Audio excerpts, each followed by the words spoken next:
కార్మిక నాయకుడిని చంపింది మీరే ఒప్పుకుంటారా లేదా?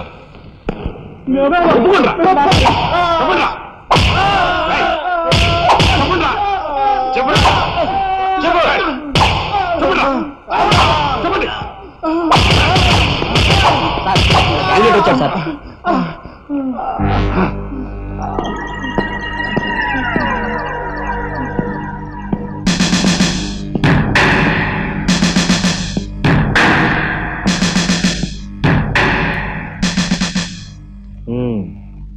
నువ్వేనా తొట్టి గ్యాంగ్కి లీడర్వి?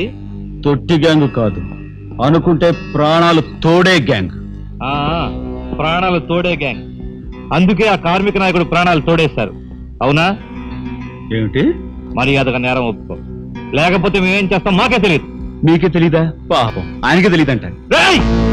ఏమిట్రా వెటకారం? ఉండేలా ఉంది. మర్యాద రాగి నోరు పారేసుకున్నావో చెయ్యి చూడు ఎంత రఫ్ గా ఉంది. రఫ్ పాడించేస్తాను.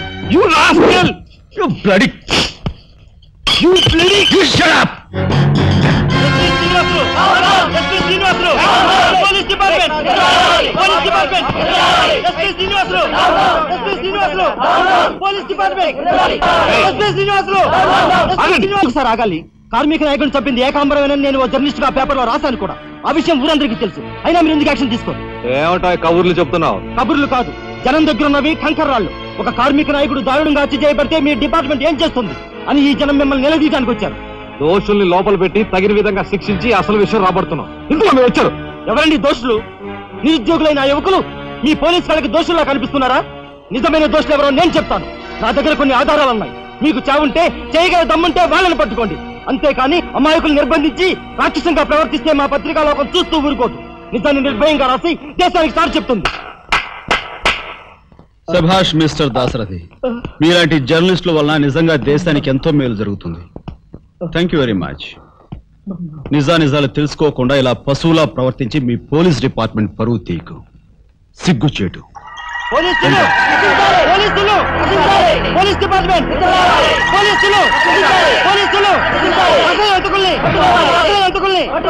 లోపల రండి దాశరథి గారు. మీ దగ్గరున్న ఆధారాలతో చట్టానికి సహకరించండి. రండి.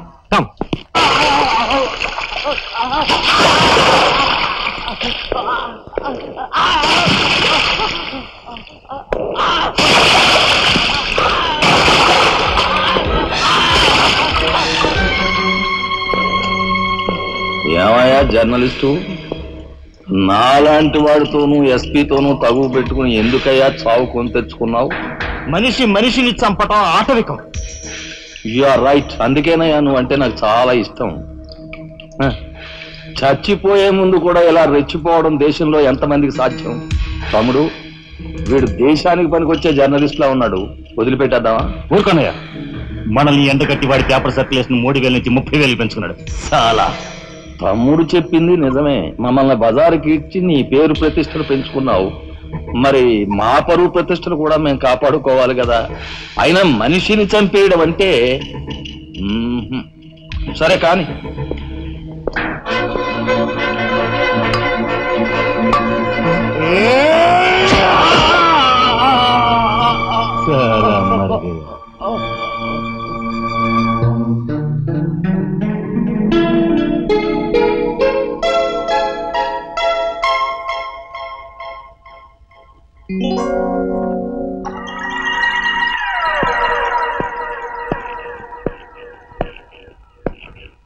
స్టీల్లోంచి ఇత్తడిలోంచి వెండి పళ్ళెం బాగానే కొడుతున్నారు. ఛాన్స్. బంగార పళ్ళెం గుద్దే ఛాన్స్ కూడా నాకు వస్తుంది.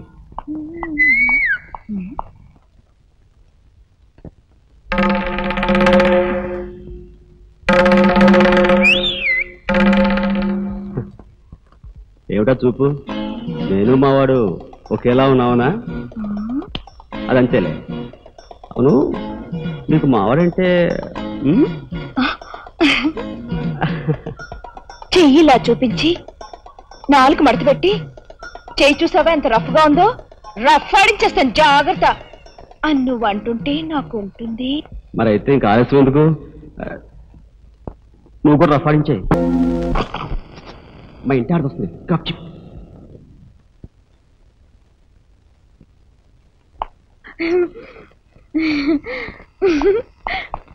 ఇదెక్కడ సవితిపోర్రా దేవుడా. శీలవతి అంట, శీలవతి, సింగినాథం జీలకర్రాను. నా మొగుడు ఫోటో చూసే ఇది ఒళ్ళు తెలియకుండా ఇట గెంతుతా ఉంది. ఆయనే బతుకుంటే ఈ చిత్రాంగ నా మొగుడిని ఎప్పుడో లేపుకెళ్ళిపోయేది. కుమారి కన్యాకుమారి అంట, కన్యాకుమారి. రోగం వదిలిపోయింది.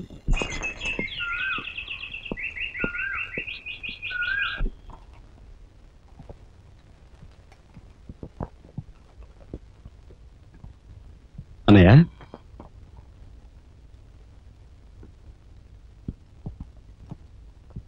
వదినా, ఏం జరిగింది? మాట్లాడరే.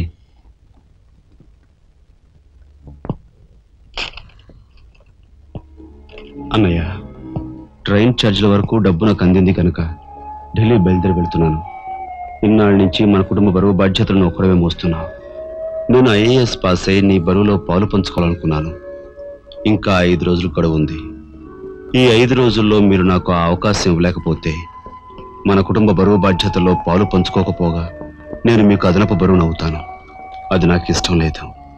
ఆ పరిస్థితే ఎదురైతే నా బరువుని ఈ లోకం నుంచి శాశ్వతంగా ఇస్తా భాయ్ సేట్, ఎలాగైనా సరే పెద్ద మనసు చేసుకుని ఆపదను మీరే గట్టెక్కించాలి. మీ మేలు ఈ జన్మలో మర్చిపోలేదు. అది సరేనయ్యా. బీది తమ్ముడు కరెక్ట్ చదువు పూర్తి అవ్వాలంటే నీకు 25,000 కావాలి. కానీ ఏం చూసి ఇమ్మంటావు? ఉన్న ఇల్లు కాస్త తనఖా పెట్టావు. ఇప్పుడేం తనఖా పెడతావు? కాబోయే మీ తమ్ముడు కలెక్టర్గిరి తనఖా పెడతావా?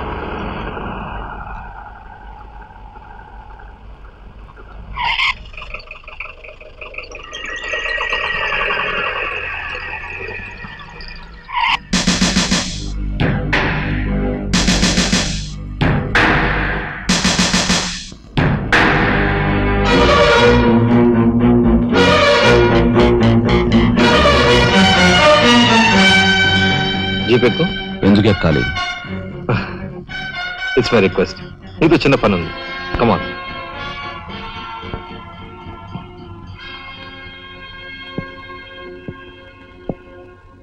మీరు ఆడుకునే ఈ స్థలానికి నన్ను ఎందుకు రమ్మన్నట్టు?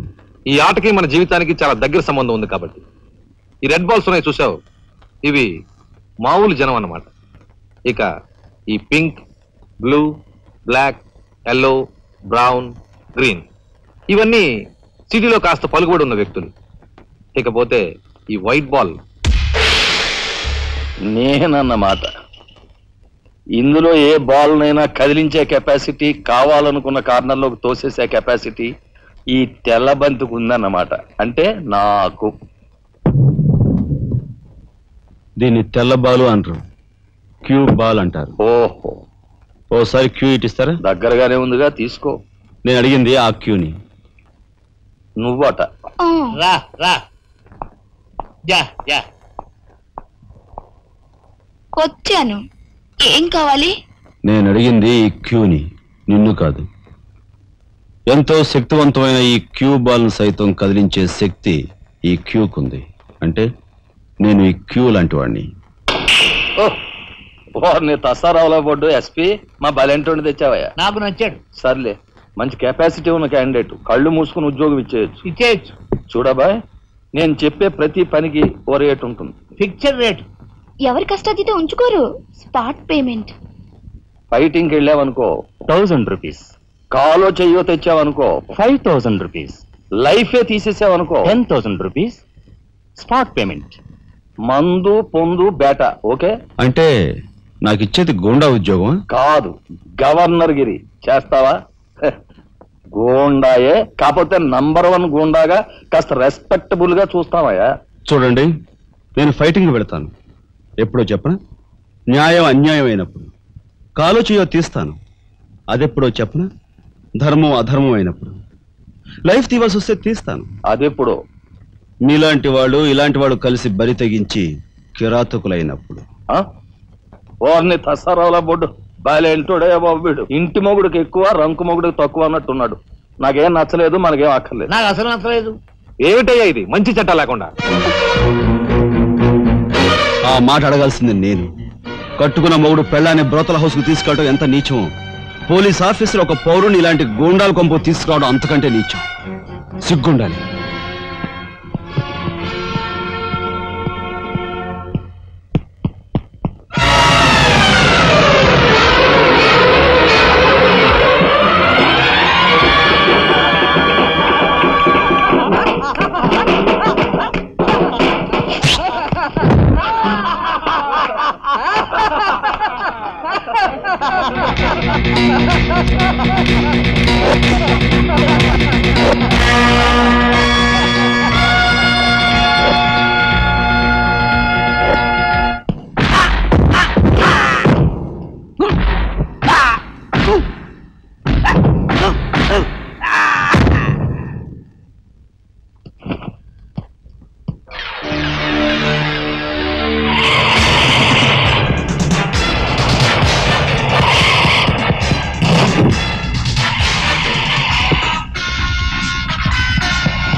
వస్తా నీ తస్సరవల బొడ్డు.